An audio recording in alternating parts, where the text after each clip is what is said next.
好，我係小柔，歡迎收睇一機走天涯。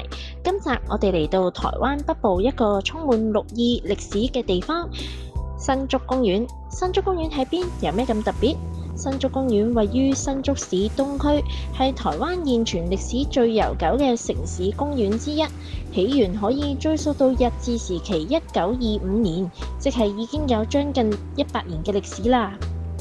成個園區面積超過18公頃，空間超級大，唔只有大片嘅草地同湖泊，仲有博物館、動物園、日式庭園、親子遊樂區，一個地方滿足晒親子、文青、攝影、歷史控嘅需要。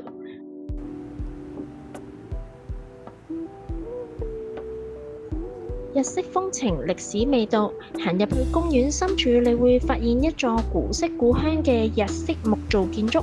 呢度就係新竹市影像博物館舊館舍，以前係日治時期高官專用招待所，保留咗好多傳統建築細節，而家變成一個記錄新竹城市歷史同影像文化嘅地方。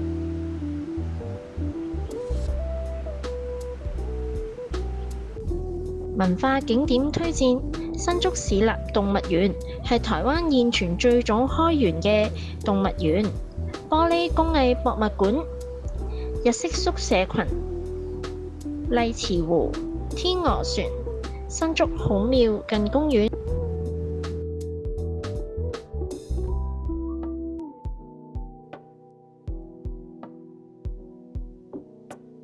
慢活散步加生態體驗，除咗打卡影相，新竹公園其實好啱一家大細或者情侶散步、野餐。